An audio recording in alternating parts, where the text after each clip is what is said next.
c'est une Tu devrais conversation. pas te consulter, hein. Elle est plus valable aujourd'hui, Ah, quoi. Pocket Disons. Dial. Donc le thème du jour. Mais c'est fou. Mhm. Ah ouais, waouh. Totalement en contradiction avec ce que tu Genre, viens de dire. très C'est pour ça que je suis en détendu. prison. Salut tout le monde et bienvenue sur notre podcast Les idées vagabondes. Je suis Yvan, elle est Lita, donc nous rappelons que c'est une simple conversation bien banale entre personnes banales que nous sommes. Donc voilà, nous n'avons ni professionnel pour nous aiguiller sur les sujets qu'on aborde, rien du tout, c'est vraiment qu'un échange dont vous avez l'occasion, le privilège de profiter. Exactement.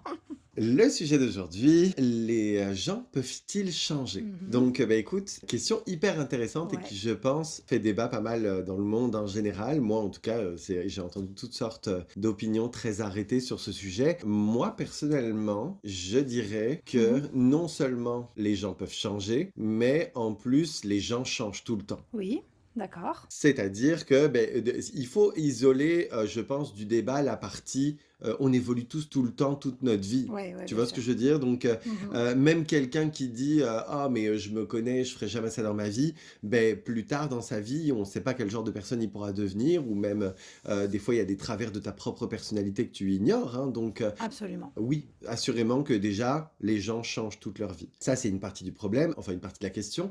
Si on isole ce fait-là et qu'on se concentre sur quelque chose de plus contextuel, comme par exemple, ben, on est en couple, une personne a un travers spécifique avec lequel on n'arrive pas à dealer, Bien sûr. et là, la personne peut-elle changer? Là, c'est relativement différent de on évolue tous tout le temps. Oui, moi je partais plus de ce principe-là, un point spécifique plutôt qu'évoluer toute ta vie, oui, bien sûr. Ok. Là, vraiment changer quelque chose de précis. Alors, en fait, c'est drôle parce que j'ai cru longtemps que non.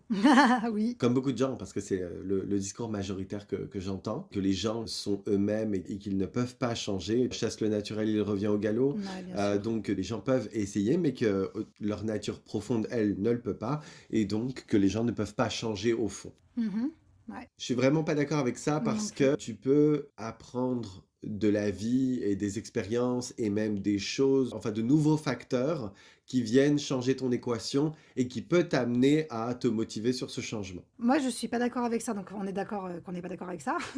Sauf sur un point, moi, il y a Ok? vraiment un point où je pense que t'as beau vouloir changer, comme tu viens de dire, le naturel revient au galop. Sur un point précis, pour tout le reste, je suis d'accord qu'on peut changer. Et sur le point que tu vas nous énoncer au moment où tu vas rompre ce suspense insoutenable. Donc pour toi, ce point est unanime à toute l'humanité. Toute l'humanité ne peut pas changer sur ce point précis. Le point pour moi, c'est le fait d'être infidèle. Ok. Pour moi, quelqu'un qui a été infidèle pendant, je vais pas dire toute sa vie, mais pendant des années et des années, pour moi, l'infidélité, c'est un peu quelque chose qui est un peu ancré en toi. Tu vas changer, tu peux ou tu vas essayer de changer si tu rencontres quelqu'un que tu aimes ou peu importe. Mais pour moi, c'est un gros trait de caractère que tu as en toi et qui peut revenir vraiment à tout moment. Mhm. On voit souvent les personnes quand ils sont en soirée, ils ont bu, ils sont drogués ou même ils sont complètement nets. Hein.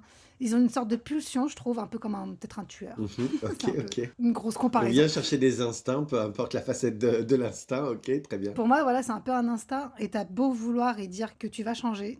Ah, moi, j'ai beaucoup de mal à croire en ça, en tout cas. Ok. Mais c'est peut-être par rapport à mon passé ou des choses que j'ai vécues qui fait que je n'y crois pas. Mais j'ai du mal à croire que ce genre de personne arrive à changer réellement à 100%. Je comprends. J'irai pas jusqu'à dire ça parce que j'en ai pas la preuve, malgré un passé que nous pourrions peut-être comparer. Mhm. Et comme beaucoup de gens, ce serait quoi les statistiques des gens qui se sont jamais fait tromper dans la vie? Ouais. Je pense qu'on serait pas beaucoup impressionné par le résultat de façon négative. Ouais. Pour autant, j'imagine qu'il y a quelques exceptions qui confirment les règles. Bien sûr, j'espère. C'est toujours mon esprit un peu statistique qui vient me dire qu'il y a toujours des exceptions quelque part ou quoi, ou que j'ai pas la preuve tout simplement que ces gens-là ne peuvent pas changer. Enfin voilà, donc je n'irai pas jusqu'à l'affirmer, mais pour autant, mes impressions de vie en tout cas, les sentiments, les leçons que j'ai retenues de la vie vont dans ton sens. C'est vrai que j'ai du mal Ok. à concevoir que sur ce trait-là, les gens peuvent changer Ok. pour la simple et bonne raison que moi, je pense que quelqu'un qui fait ça, probablement, est trop égoïste dans sa façon de gérer sa vie Ouais. pour envisager de changer tout simplement, Mhm. même si une réelle motivation arrivait dans sa vie, une femme qu'il aime réellement, des enfants, je sais pas. Ouais, c'est ça. Je pense que cette personne y reviendra parce qu'elle se dit que de toute façon, ses pulsions sont au-dessus de toute autre priorité dans sa vie vie et que sur l'instant, il se plaît à pouvoir échapper à un engagement qu'il aurait pris, certains avec plus ou moins de prétextes, hein, Ouais. genre alcool en tête de liste évidemment. Ouais, c'est toujours facile. La première excuse. Enfin voilà, je trouve que ça peut faire l'objet d'un sujet en soi. Pour des raisons évidentes, nous allons isoler ce point de la conversation, Ouais. même si pourtant ça pourrait vraiment être un des points les plus intéressants. J'ai eu des exemples dans ma vie, moi personnellement, qui m'ont détourné de ce stéréotype que les gens ne peuvent pas changer, et même sur des questions profondes. Ouais, bien sûr. Exemple, je peux pas dire que j'ai eu le coming out le plus brutal du monde, pas du tout. Je sais que j'ai eu de la chance et que j'ai encore de la chance aujourd'hui d'avoir les parents que j'ai. Mhm. Mais mon père, par exemple, quand il était jeune, il était homophobe. Ouais. Et même lorsque la question du coming out s'est posée, il tenait des propos encore homophobes à ce moment-là et ça a été quelque chose pour lui. Après, je conçois qu'il n'avait pas toutes les informations, je lui en veux pas. Je pense que, tu sais, quand t'es pas entouré de gays ou de la minorité contre laquelle t'as quelque chose, Ouais. ben, tu connais pas leur réalité et t'as pas tous les éléments non plus pour comprendre la situation et ça peut amener à ce genre de comportement. Pour moi, l'ignorance mène à énormément de Ouais. circonstances malheureuses, de situations. Tout ça pour dire que mon père qui passait vraiment ses jeunes années à casser du PD, j'abuse, je crois pas qu'il ait tabassé qui que ce soit à propos de ça, mais en tout cas, voilà, il a jamais eu une opinion favorable là-dessus et je l'ai déjà entendu proférer pas mal de propos très préjudiciables. Pour autant, je tiens à dire que l'année dernière, il a fêté la Gay Pride Ah, avec waouh. moi et il tenait fièrement sur lui un t-shirt My son is my queen et il m'aidait à me relever des bancs où je m'asseyais pour me reposer parce que mes talons aiguilles étaient vraiment très très hauts. Donc voilà, je tiens à dire que non, mon père a fait un méchant, méchant chemin. Oui, parce que ça doit vraiment pas être facile par contre. Quand t'es homophobe, après, est-ce qu'il était vraiment homophobe de ouf? Mais bref, dans tous les cas, quand t'as un problème avec l'homosexualité, c'est vachement difficile de changer, je trouve. Je pense pas qu'il était homophobe de ouf. Ouais. Je pense qu'il était ignorant du sujet Ouais. et donc qu'il se sentait bien à l'aise d'avoir des jugements gratuits là-dessus. Ouais. Qu'il aimait pas particulièrement l'idée, mais je pense pas justement que ça a été ce genre de personne à se déplacer avec des amis pour aller casser la gueule à des personnes à la sortie d'une boîte de nuit réputée. Oui, puis si c'était le cas, je pense qu'il t'aurait renié de toute façon. Quelqu'un qui est vraiment homophobe, il est prêt clairement à renier son enfant, sans pression, hein. Eh ben ça dépend, ça dépend. Moi j'ai déjà entendu par exemple des témoignages, on va continuer sur ce sujet, hein, qui me concerne et c'est pour ça que j'ai un exemple. Le titre de la vidéo, c'est pas la communauté LGBT, j'en ai bien conscience, mais bon voilà, c'est mon exemple. Mais j'ai déjà vu par exemple des parents qui ont manifesté dans la manif pour tous là contre le droit des LGBT au mariage, etc. Ouais. Et qui aujourd'hui font des vidéos de communication et de vulgarisation sur l'homosexualité et le fait que c'est rien de grave. D'accord. Parce qu'ils ont découvert entre-temps que leur gamin était gay et donc ils ont eux aussi eu la chance de découvrir cette réalité Ok. et donc qu'elle n'avait rien de préjudiciable. Donc un nouveau facteur dans ta vie peut t'amener à changer. Ouais, bah de toute façon, si tu découvres qu'il est homosexuel, c'est soit t'acceptes, soit c'est ciao, mais il va se passer quelque chose. Ben, il y a des gens, ils virent leurs enfants de chez eux. Ouais, voilà, c'est ça. Genre moi quand je dis que j'ai de la chance, c'est que mes parents ont su se remettre en question là-dessus. Ma mère qui, je peux pas la qualifier d'homophobe, mais au début sa première réaction ça a été bon ok, on s'en doutait un peu, il y avait pas de mystère dans l'histoire, mais qui pour autant m'a dit bon bah tu ramènes pas de garçon par exemple parce que ça on n'est pas prêt à ça, tu vois. Ouais, bien sûr. Oui, il y a des étapes. Il y a quand même eu des steps à franchir, Ouais, bien sûr. mais qui n'a rien à voir avec de l'homophobie. Pour autant, elle aussi, bon, bah, je vais le dire, dans son parcours à elle, le moment où elle s'est sentie prête n'est jamais arrivé. J'ai dû défoncer quelques portes là-dessus et forcer un petit peu ces circonstances à arriver. Si vous pensez que j'ai eu tort, j'en ai rien à foutre.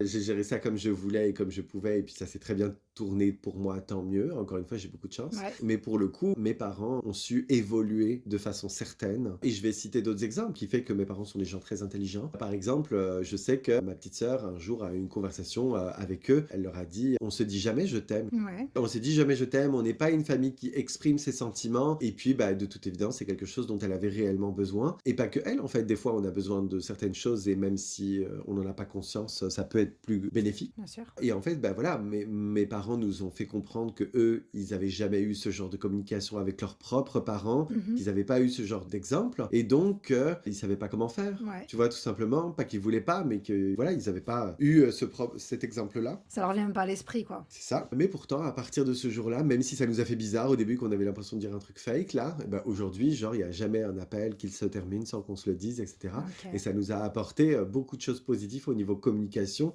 a ouvert beaucoup de portes également. Et voilà, enfin, franchement, en vrai, moi, bah, à la base, pareil, toujours dans le chemin d'évolution et de changer. Mon papa, c'est quelqu'un avec qui j'avais peu de relations jusqu'à ce que je lui dise, en fait. Je sais plus au cours de quelle conversation, mais je lui ai dit un jour, pour moi, t'es un voisin. T'es un voisin, t'es quelqu'un qui vit à côté de moi, on se croise, on se dit bonjour quand on se croise dans l'escalier, mais c'est tout, tu vois. Parce que vous parliez jamais? Jamais, jamais, on n'avait aucune Waouh! communication. Tu sais, souvent, on dit que tu es très à l'aise avec le sexe opposé du tien, les papas sont Oui, très, très proches de leurs filles et que les mamans sont très, très proches de leurs fils. ouais. Si vous êtes un contre-exemple et que vous nous écoutez, on ne dit pas que c'est une vérité absolue, mais toujours est-il que c'est quand même un schéma classique. Ouais, vraiment. Et donc, mon papa a toujours eu une aisance et une communication et un feeling avec ma sœur qui était plus qu'évident. Tandis qu'avec moi, pour le coup, il y avait aucune communication. On ne se comprenait pas, on n'avait pas de centre d'intérêt commun. On aurait dit qu'il y avait aucune possibilité d'en avoir. Donc, c'était vraiment un OK. mur, littéralement, entre son existence et la mienne. Un autre monde, une autre dimension. Là où j'en viens avec cette histoire, c'est que quand je lui ai dit, ça l'a blessé. Je pense que sa réalité de son côté, il la voyait pas comme ça. Mmh. Et donc, ça l'a blessé d'apprendre ça et il a énormément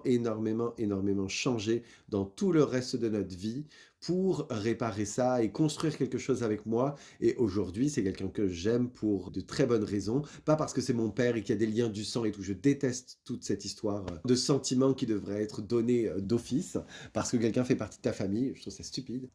Et non, non, non, mon affection, il l'a plus que mérité. Et c'est quelqu'un de très intelligent. Et je pense justement que le fait de pouvoir changer, ça c'est ma conclusion, je viens déjà, mais on aura l'occasion d'y revenir. Mais pour moi, le fait de pouvoir changer implique une remise en question et donc une intelligence. Oui. Si t'es pas capable de changer, si t'es pas capable donc de te remettre en question sur ton bon droit et le rapport coût-bénéfice d'une situation où bah, tu as un comportement malheureux ou je sais pas quoi, que ça soit une opinion ou peu importe, bah, au final, c'est juste que t'es pas assez intelligent pour te remettre en question et pouvoir progresser tout simplement. Je sais pas si c'est de l'intelligence, mais en tout cas, c'est de l'ego, quoi. Tu trop d'ego pour te dire: «Bah, faut que je me remette en question». Ouais, mais justement, si ton ego dépasse la question, oh, ça serait pourtant rentable pour moi Ouais. parce que j'ai envie d'avoir une relation avec mon fils, parce que j'ai pas envie de le mettre à la pote parce qu'il est gay. Là, je reprends mes deux exemples précédents, mais parce que ben, j'ai envie que ça continue la relation avec ma femme. Voilà, tous les problèmes qui peuvent arriver dans ta vie. Si pour une question d'ego, tu t'arrêtes là et que tu préfères y renoncer plutôt que de changer, ou en tout cas essayer de faire l'effort, et si la remise en question est impossible pour ça,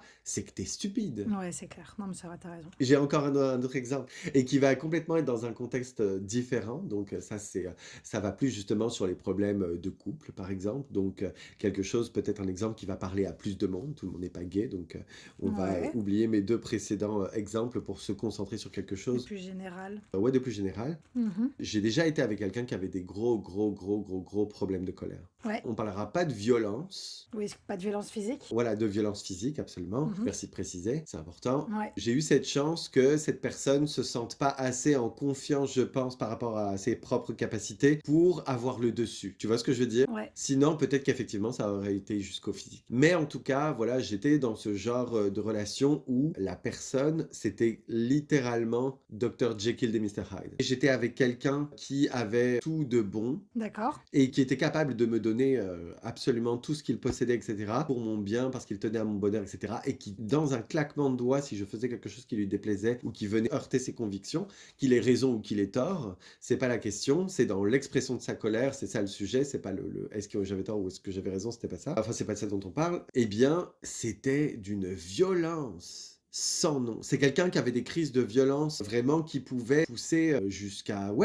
jusqu'à me faire remettre en question vraiment de la violence mentale quoi. Ouais, C'est d'accord. vraiment essayer de te taper sur la tête jusqu'à ce qu'elle ne dépasse plus du sol. Je me rappelle d'une crise de violence qu'il a déjà eu genre dans des fast-food parce qu'on avait oublié un cornichon genre. Je pense qu'en fait il y avait des trucs qui allaient pas dans sa vie en fait finalement et qu'il l'extériorisait sur ces moments-là où que ça explosait comme une cocotte minute là. En tout cas, je peux te dire que la personne qui a oublié son cornichon, je pense qu'elle s'en rappelle encore parce que je suis presque sûr qu'elle a démissionné et tout, parce que la meuf, elle avait envie de se foutre en l'air, elle était en train de pleurer devant lui et tout, il s'arrêtait pas, je te jure, enfin, c'est complètement dingue. C'est quelqu'un qui est toujours en colère, en fait, c'est ça? Genre même quand il parle? Non, non, non, tout le Non, reste même du pas? temps, c'est pour ça OK. que je parle de deux facettes, Dr. Jekyll et Mr. Hyde, c'est que tout le reste du temps, on aurait dit l'homme idéal. D'accord. C'est là où c'est un peu dangereux d'ailleurs, parce que dans les moments de colère, tu te rappelles de la personne qu'il est le reste du temps et que Ouais, tu vois ce que je veux dire? ouais, Et donc du coup que tu commences à lui donner des prétextes et tout, des raisons et tu te dis que c'est pas de sa faute, enfin voilà. ouais, Tout ça pour dire que, au bout de la troisième menace de rupture, parce que bah, de mon côté aussi, j'essayais de faire le deuil de cette relation, j'ai pas réussi à quitter cette personne d'un claquement de doigts. ouais. Eh bien, la personne, pour le coup, a vraiment, au prix d'un long chemin quand même, hein, ça n'a pas été simple, peut-être un message d'espoir pour toutes les personnes colériques qui ont ce genre de problème, mais il a vraiment réussi à changer. Il a vraiment, vraiment réussi à changer. Ça a été un chemin de croix, encore une fois, mais il a réalisé à un moment que moi, en tout cas, j'étais prêt à le quitter, que j'avais déjà fait des démarches pour un appartement et tout, que j'allais signer. J'étais très avancé dans mon processus de rupture et il a réalisé ce qu'il perdait, etc. Et ça a été assez énorme comme changement. On s'était donné tout un tas d'étapes, hein, de codes. On avait tenté énormément de méthodes différentes.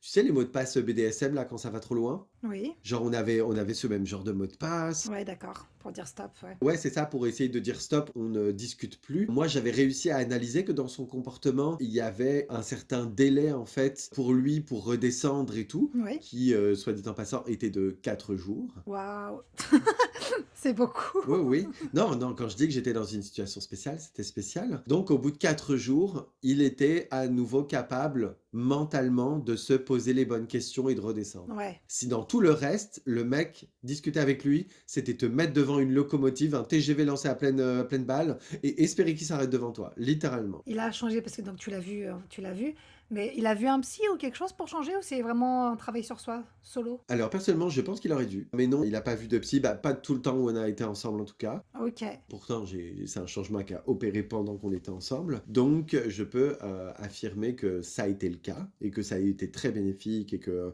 encore aujourd'hui, il peut, j'imagine, bénéficier donc des résultats de ce changement. d'accord. Même s'il doit y avoir forcément des restes et tout, tu peux pas changer encore une fois du jour au lendemain. Mais en tout cas, pour le coup, pendant qu'on était ensemble, il y a eu un méchant changement. Et on est resté ensemble plusieurs années, donc c'est pas quelque chose qui a été le fruit de quelques mois Ok, et qui a d'accord. été oublié après. Non, non, parce qu'on s'est quitté pour d'autres raisons. Ok, Mais pour le coup, c'était quelque chose de sévère, d'intense et quelque chose qui pourrait sembler hors de son contrôle. ok. J'avoue que il a eu la chance, lui, de son côté, d'être avec quelqu'un qui était beaucoup dans la compréhension, Ouais, qu'il l'aimait quand même sincèrement. Ça donne de la force d'endurer tout ça. Et puis, d'un autre côté, qui aussi était beaucoup dans l'analyse et dans la recherche de solutions. bien sûr. Mais on avait aussi une excellente communication. Ça nous a sauvé une partie du truc aussi. On était quand même capable d'en parler une fois qu'il était redescendu et puis de lui faire admettre que tout ça c'était pas normal et tout, et c'était quoi ma notion à moi d'une bonne communication et à quel point ça c'était pas envisageable. Tout ça pour dire que, en tout cas, vraiment avec énormément d'efforts, de remise en question et de louper, hein, parce qu'il y a des méthodes qu'on s'est données qui n'ont pas fonctionné ou en tout cas qui ont fonctionné un temps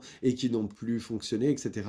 Ouais, Et puis en fait, il a vraiment changé. ok, Ça a été incroyable. Et ce changement s'est opéré, je dirais, sur 2 ans. ok. Donc oui, la patience, il m'en a fallu quand même. C'est plus dur pour celui qui subit que pour l'autre quand même, hein. Absolument. Je dis 2 ans parce que... Pourquoi je dis ça? Parce que je veux pas encenser des gens qui seraient dans une mauvaise situation à rester plus qu'il ne le faudrait Ouais, dans l'espoir que les gens changent un jour. Ça dépend du type de violence que vous êtes capable de tolérer et tout. Moi, quand je dis que j'étais déjà au fait de rechercher quelque chose d'autre et tout, au niveau des appartements et tout, pour pouvoir me sortir de cette situation, moi, je trouve que c'est très, très important de connaître ses propres limites oui, et de savoir où jusqu'où on peut aller dans l'assistance d'une autre personne pour pas que ça vienne nous chercher nous. Moi, j'ai été capable de durer 2 ans, cool. Allez pas vous dire que c'est votre propre jauge à vous. Peut-être que vous pouvez faire moins, peut-être que vous pouvez faire plus, c'est propre à chacun. Mais je ne veux pas encenser genre des gens qui auraient un syndrome du héros et qui pourraient être tentés là d'aller sauver des gens et de se dire ah bah si c'est possible en écoutant ce podcast miraculeux qu'on peut faire changer des gens et que vous enduriez une situation de violence mentale ou physique qui durerait des années dans l'espoir que la personne change un jour, mettez-vous des limites les gens. On peut pas tout subir et pas éternellement. si je me trompe pas, je sais pas si je dis pas une bêtise, et je crois que ça s'appelle le syndrome de Superman. Je connais le syndrome du héros, mais c'est une chose différente. Le syndrome du héros, c'est un manque de confiance en toi. Si je dis pas de conneries, hein, si un psy m'écoute et qu'il a envie de rectifier quelque chose en commentaire, allez-y. Mais il me semble que c'est un manque de confiance en toi que toi tu combles dans ta vie en aidant d'autres personnes. Ouais, ok. Et cette gratitude qu'ils ressentent quand tu les aides, et ça te fait sentir comme un super-héros, ça te up ton ego que t'as pas. Tu vois ce que je veux dire? Ouais, je vois. C'est les gens qui aident tout le temps les autres, mais c'est pas par «altruisme» entre guillemets. Je les blâme pas ces gens-là, vous dealez avec vos troubles comme vous voulez, mais c'est pas par altruisme, c'est par égoïsme, c'est pour avant tout, eux se sentir bien dans leur vie, pour se convaincre eux-mêmes qu'ils sont une bonne personne et tout, parce qu'ils ont tellement un ego qui est down, genre qui est dans les bas-fonds, jusque là où tu peux creuser, qui est tellement 6 pieds sous terre qu'ils ne trouvent que ça en fait pour se remonter eux au niveau estime dans la vie. Tu crois que c'est fait consciemment, toi? Moi, je pensais que c'était inconscient comme truc, hein. Consciemment, la question est dangereuse, je trouve, parce qu'il y a beaucoup de choses que tu fais inconsciemment. Ouais, Je pense pas que quand ils le font, ils se disent: «Ah tiens, je vais y aller parce que je vais me remonter mon ego, c'est une belle opportunité». d'accord. Mais si tu leur en parles et si tu cernes ce sujet, cette situation et que tu prends du recul avec eux et que tu le vois en fait, enfin voilà, je suis sûr que ces gens-là peuvent s'en rendre compte, mais que même s'ils s'en rendent compte, ils auront grand plaisir à l'oublier parce que le fait de se rendre compte qu'ils font ça par égoïsme, bah ça vient encore une fois plomber leur estime d'eux-mêmes qui n'existe déjà pas. Au contraire, ils ont un subconscient, je pense, ou un déni qui est très très fort. D'accord. Bon, bah, s'il y a des gens qui nous écoutent, qui ont ce syndrome, ils peuvent nous expliquer, comment ça se passe? Oui, donnez-nous votre opinion. Est-ce que je vous dirais que par rapport à une expérience passée, je n'ai pas d'a priori négatif là-dessus? Non, je n'irai pas jusque-là, mais voilà. OK. J'ai un peu une histoire, elle est pas similaire à la tienne, mais j'avais un ex et lui, son problème, c'était pas tant la colère, c'était le manque de confiance en lui et un côté très développé de dépression un peu. D'accord, ça va souvent ensemble. Ouais, et ça a été très compliqué. Ma relation a duré 2 ans et demi et pourtant dès le début, il y avait des signaux qui sont allumés. Même lui, il m'a dit: «Faut pas qu'on se mette ensemble, je suis un peu fou», tu vois? Ouais, super. Moi, je me suis dit: «Bon, on verra ce qui se passe». Il a prévenu, c'est ta faute après. Ouais, il a prévenu. Je me suis dit: «Bon, je sais pas, il est stressé, j'en sais rien». Mais non, non, c'était un vrai truc finalement. Finalement, il a bien fait. C'est ça et là où ça ressemble à ton histoire, c'est que pareil, à côté de ce, on va dire, défaut, ce problème, c'était un gars vraiment en or, mais genre trop, trop gentil. Il est vraiment toujours là pour toi. C'était hyper attentionné. Enfin, vraiment, c'est genre le gars à épouser, quoi. Et en fait, bah, pas du tout. Pas du tout, parce que il se mettait à déprimer pour rien. Je pense qu'il a pleuré plus de fois que moi dans notre relation. On précise que les hommes ont tout à fait le droit de pleurer et que ce n'est pas un jugement. Ouais, bien sûr. Comparé à toi qui es hypersensible et qui pleure facilement, il pleurait encore plus, quoi. C'est ça qui t'impressionne. C'est ça. Et en fait, le truc, c'est que tout allait bien et d'un coup, je sais pas, il se mettait à péter un plomb dans sa tête, il devenait dépressif, des fois il se mettait à pleurer, je comprenais pas quoi. En plus, sa jalousie rajoutait à ça, il était parano, enfin, waouh, c'était très très compliqué, mais c'était un gros manque de confiance en lui. Et du coup, bah, j'ai essayé de l'aider, pareil, on a essayé de trouver des solutions et tout. On a fait une thérapie conjugale, il a vu un ou deux psys différents, T'avais quel âge? 22 ans. Putain, thérapie conjugale à 22 ans. Ouais, de ouf, c'était dur, hein. Ouais. Tu sais, il y a plein de gens qui te diraient, Lita, qu'est-ce que t'as foutu? À 22 ans, t'es censé d'aller en boîte de nuit, profiter de la vie, te mettre la tête en l'air. Ah bah je le faisais, hein. Mais j'espère, hein. Puis tout le monde m'a dit: «Ouais, c'est chaud» et même moi, psychologiquement, je me suis dit: «Ouah, à 22 ans, je fais ça, c'est vraiment que je l'aime ce gars», tu vois? Parce que Mhm. et on a beau avoir essayé ça, psychologue et tout de son côté, bah, rien n'y a fait, quoi et il avait vraiment un très gros problème. Le pauvre, hein, tu vois, c'est pas de sa faute, hein. Après, il a vécu des trucs assez compliqués dans sa vie, de par son métier, de par plein de choses. Mais bah, moi, au bout d'un moment, j'ai pété un plomb, quoi. Il y a un moment où, il m'a rendu la vie infernale, j'en pouvais plus et du coup, l'amour s'est dissipé avec le temps. De mon côté en tout cas. Et je lui ai dit on arrête parce que j'en peux plus quoi en fait. C'est insupportable. Et c'est là où tu disais tout à l'heure, on a chacun nos limites. Quand je suis sortie de cette relation, je disais à tout le monde, mais en fait ce gars m'a bouffé toute ma patience. Déjà que j'ai pas de patience à la base, mais lui Mhm. il m'a bouffé toute ma patience. Réellement. Je pourrais faire un petit aparté là-dessus, auquel je tiens. C'est une valeur profonde que j'ai acquis dans la vie, qui ne m'a pas été instruit, je l'ai appris tout seul comme un grand. Et elle n'est pas commune comme phrase, alors je vais la sortir. Moi, ma maman, quand j'ai démarré dans la vie, que ça soit professionnellement ou mes relations,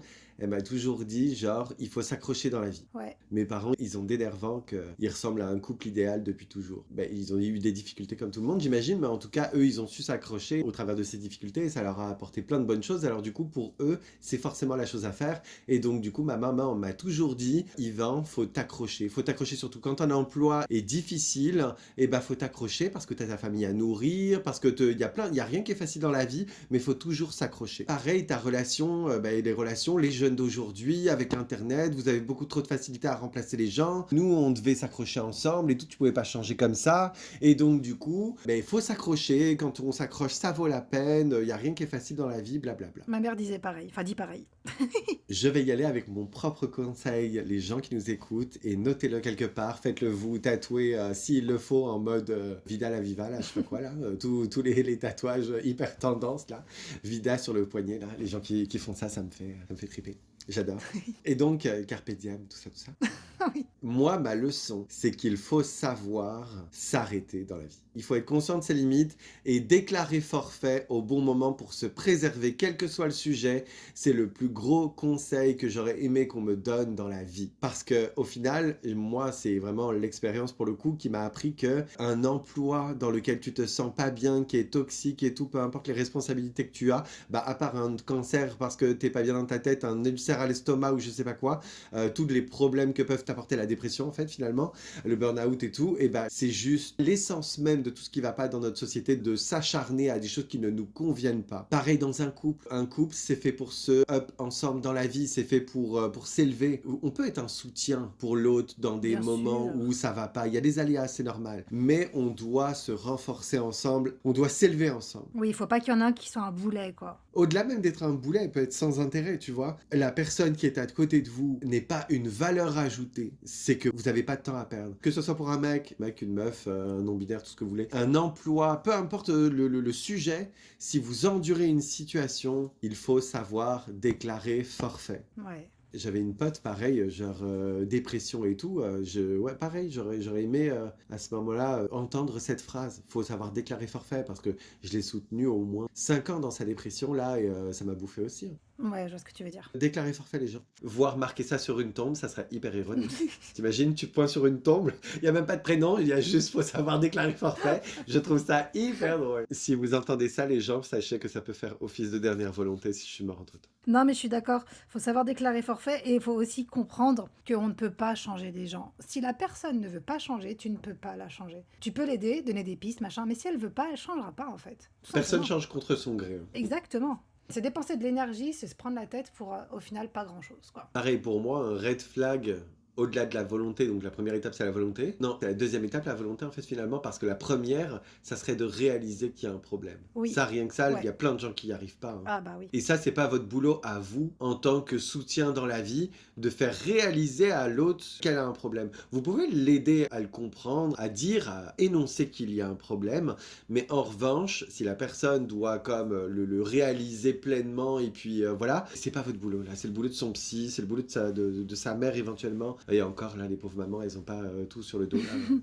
voilà, c'est pas parce qu'elles ont accouché qu'elles sont responsables de tout ce qui se passe dans la vie. C'est vrai. C'est le boulot de soi-même, c'est comme on disait, se remettre en question, prendre du recul et analyser ta vie et te dire, ouais, bah là, ok, j'ai peut-être un problème. Quelqu'un t'énonce quelque chose, si t'es pas capable de faire les liens dans ta vie en mode ah bah il s'est passé ça, ça, ça, ça, ça, maintenant qu'on me le dit, c'est peut-être un trait commun à toutes ces situations, il y a peut-être quelque chose à comprendre, c'est que la personne elle a déjà pas l'ouverture d'esprit pour en arriver là, ou difficile, elle a peut-être beaucoup de résistance à ça. Les gens, vous n'êtes pas des assistantes sociales là. Vous allez vous bouffer énormément d'essence à essayer d'avancer dans cette direction, vraiment. Encore une fois, autopréservation là. C'est clair. Et surtout, j'ai envie de dire, il y a des personnes qui n'ont, je sais pas si elles ont conscience ou pas qu'elles sont comme ça, mais en fait, elles se plaisent à être comme ça. Elles ont peur en fait de changer, parce que le changement, ça fait peur. Il y a des personnes qui sont bien en fait malheureuses, Oui. ou elles pensent être bien, mais peu importe. Elles n'imaginent même pas ce que c'est que le bonheur. Elles ont peut-être peur d'être heureuses tout simplement. Ça, c'est un cercle vicieux que j'ai déjà entendu. Ouais. Et justement, c'était un peu la conclusion avec laquelle j'étais arrivé avec ma fameuse pote. Là. Il y a des gens dont le quotidien, littéralement, est d'être malheureux. Ouais. Et depuis des années. Des années, tu vois, genre, c'est leur système de fonctionnement, Ouais. c'est leur sentier battu. Envisager autre chose, le bonheur et tout, c'est ça, prendre un risque pour eux, Ouais. parce que c'est ça l'inconnu. C'est ça. Donc finalement, leur fondement, leur base dans la vie, bien rassurante, qu'ils connaissent déjà, c'est d'être malheureux. Exactement. C'est encore plus dur de les changer. Moi, je prends l'exemple de ma mère. Elle a la maladie, elle a la fibromyalgie. Je vois pas ce que c'est. Bah, en gros, c'est une maladie, bon, c'est plus complexe que ça, hein, mais en gros, tu as des douleurs en permanence dans l'ensemble du corps. Tout le temps, tout le temps, tout le temps. Tu as mal Ok. aux muscles, tu as mal à la tête, tu as mal un peu partout. Et c'est plus ou moins intense en fonction, voilà, il y a des degrés, tout ça, je crois. Et bref, elle a cette maladie depuis très longtemps. Et à l'heure actuelle, ça commence à être une maladie reconnue par l'État et il y a des solutions. Il y a des médicaments, donc ça elle en prend déjà, mais il y a d'autres techniques. Il y a plein d'autres techniques plus poussées vraiment qui centrent sur cette maladie. Et je lui en ai parlé plein de fois. Je lui ai dit, on peut essayer ça, ça, ça. Dès que je lui en parle, son blocage, ça va être, ouais, mais j'ai pas l'argent, c'est trop cher. Ok, l'autre fois, je lui ai dit, écoute, moi je te paye la moitié, il y a pas de souci, ça prendra le temps qu'il faut. Et non, elle veut pas en fait. Elle veut pas, alors qu'il y a des solutions. Elle préfère être dans le mal tous les jours, avoir mal tous les jours, plutôt que d'essayer de se soigner.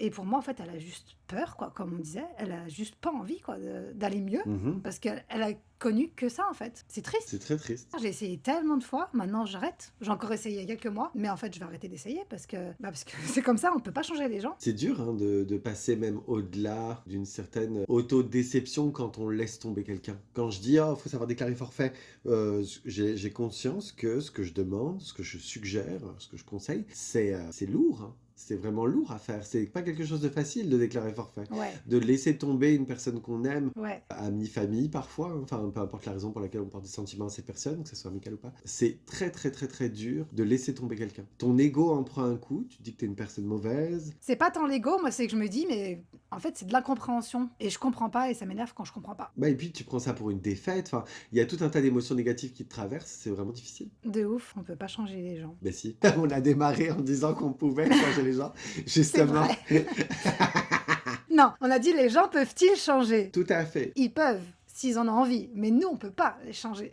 S'ils en ont envie et qu'ils sont suffisamment intelligents pour ça, c'est ma conclusion perso, oui, ils peuvent tout à fait changer, tout à fait. Oui, intelligent, le courage, ce genre de choses. Ça prend déjà pas mal d'ingrédients dans la potion magique, là, qui sont presque impossibles à trouver. Hein. Ouais, bien sûr. Mais bon, regarde, tu prends l'exemple d'un toxicomane, bon, bah, il va avoir conscience qu'il est en train de niquer sa vie, et pour autant, il va avoir beaucoup de mal à changer. Il va pouvoir faire des désintox et tout, mais pour autant... Mais là, on parlait jusque-là d'un trait de caractère. C'est sûr qu'on peut enchaîner sur des contraintes. Après tout, ça fait partie du sujet, donc pourquoi pas un changement. On peut l'élargir. Oui, bien sûr, si tu ajoutes à tout ça, qui pour moi est déjà absolument incroyable, hein, des gens intelligents, je les compte déjà sur une seule main, personnellement, qui en plus ont cette absence d'ego, entre guillemets, pour pouvoir se dire c'est vrai que j'ai un problème, etc. De le réaliser, qu'on la volonté derrière, voilà, de cette capacité de se dire les coûts par rapport aux bénéfices, donc je devrais changer parce que ça va m'apporter tel truc et qu'en ce moment ça me coûte Ouais. telle chose. Enfin voilà. Déjà, franchir ce miracle jusque-là, Ouais, j'avoue. c'est déjà incroyable pour moi. C'est pour ça que j'ai beaucoup, beaucoup, beaucoup d'estime pour les gens que je connais qui ont fait ce chemin. Ajoute à ça une contrainte physique comme la dépendance. Oui. Enfin, laisse tomber. Pour autant, est-ce que ça m'empêche de juger Pierre qui fume? Absolument pas. Je le juge de ouf. Bah après, c'est pareil, il peut arrêter, mais s'il en a pas envie, il arrêtera pas, tout simplement. Il a du mal à avoir l'envie. On a beau lui exposer, encore une fois, les coûts par rapport aux bénéfices dans sa vie, que ce soit par rapport à l'argent, à la santé, tout ce que tu veux, ça sert à que dalle. Oh, ça servira à rien. C'est vraiment une question de volonté, parce que moi, j'ai fumé assez jeune, et j'ai pourtant arrêté de fumer pendant 4 ans et demi.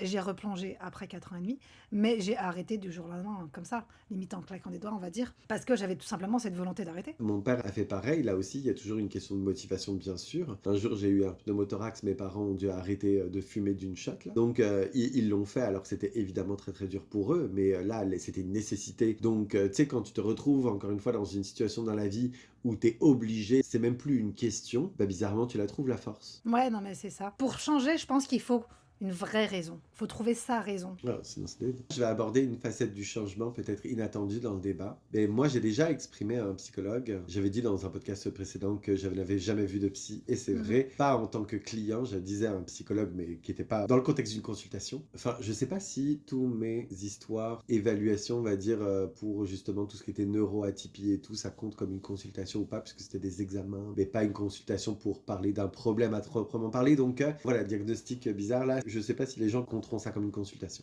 Mais toujours est-il que moi c'était dans ce contexte-là. C'est moi un jour qui a évoqué le fait que j'avais l'impression de ne jamais changer. D'accord. Dans ma tête, que dans mes opinions, que dans mes goûts, dans vraiment tout, dans ma vie était immuable. J'avais l'impression d'être un rocher qui voit passer vague après vague l'océan, mais qui, en fait, au final, reste là à regarder le temps passer et les autres changer, évoluer dans leur vie, etc.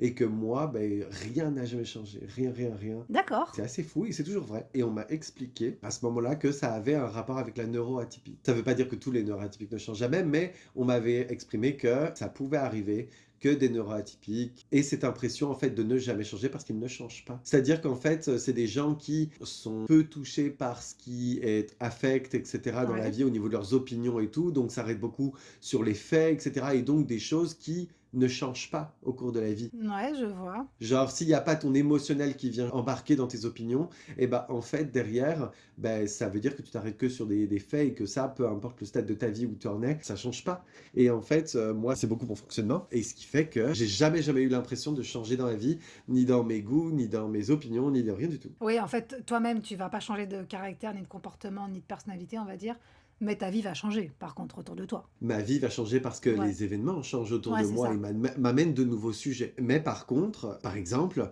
il y a des phrases que j'ai entendues toute ma vie. Par exemple, oui, ah, tu verras, un jour, tu voudras des enfants. Oui, d'accord. On m'a sorti ça, moi j'étais déjà persuadé de ne pas vouloir d'enfant, je devais avoir 16 piges. Aujourd'hui j'en ai 35, je sais toujours que je veux pas d'enfant, ça ne change pas, je ne regretterai pas, etc. etc.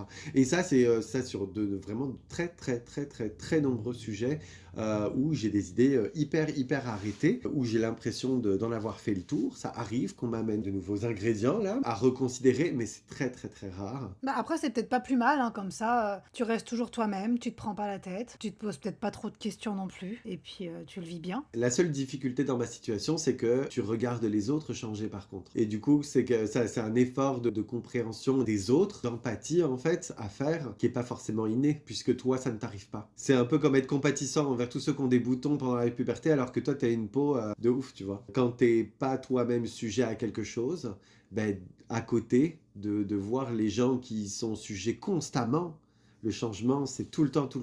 Ouais, c'est quelque chose. Moi, je suis très, très en paix avec justement le fait que la vie est éphémère dans tous ses aspects parce que autour de moi, je vois les gens tout le temps changer et moi, je suis là en mode spectateur un peu. Bah, après, si ça te plaît, Ah, ça me plaît pas, c'est juste ma vie. Ça me plaît pas spécialement, c'est juste quelque chose auquel tu dois te faire. je trouve pas ça grave si tu changes pas de comportement ou d'avis ou de caractère en vrai.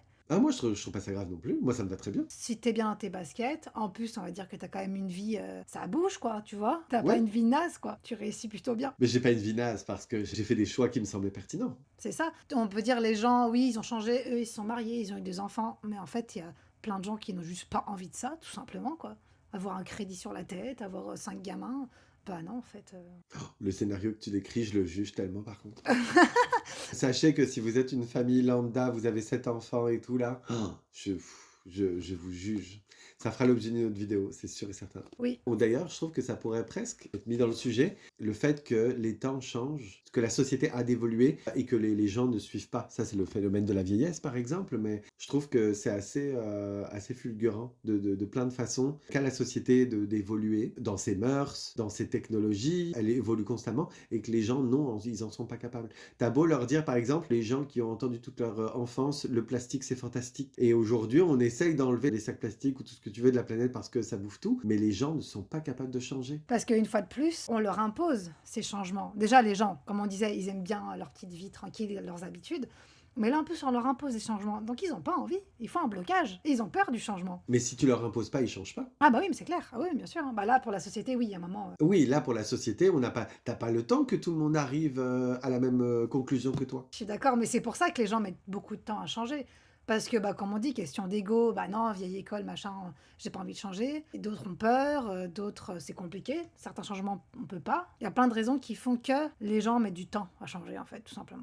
Alors, il y en a qui mettent du temps, mais il y en a beaucoup qui résistent au changement. Oui, Encore une fois, ouais, ils clairement. sont sur leur sentier battu, ils ont Ouais. pas envie de se remettre en question, c'est un effort, ils voient même pas Mm. pourquoi ils le feraient. Je vais donner un exemple débile, hein, mais qui m'énerve au quotidien. Je travaille dans un magasin, donc qui dit magasin dit ticket de caisse, etc. Et on leur propose toujours, est-ce que vous voulez le ticket de caisse en papier? Franchement, en vrai, il y en a énormément. Et j'exclus d'office de mon jugement toutes les vieilles personnes, ok? Donc, il y a énormément de gens qui sont tout à fait en âge d'avoir une adresse mail, etc., qui sont là en mode ah non, je veux le reçu papier, s'il vous plaît. Ça me fait bouillir en 2 secondes, genre. Je suis là en mode pourquoi? Pourquoi t'as à cœur à ce point de voir flamber la forêt amazonienne alors que tu sais que ça nous tue, nous, gens qui vivons sur cette planète?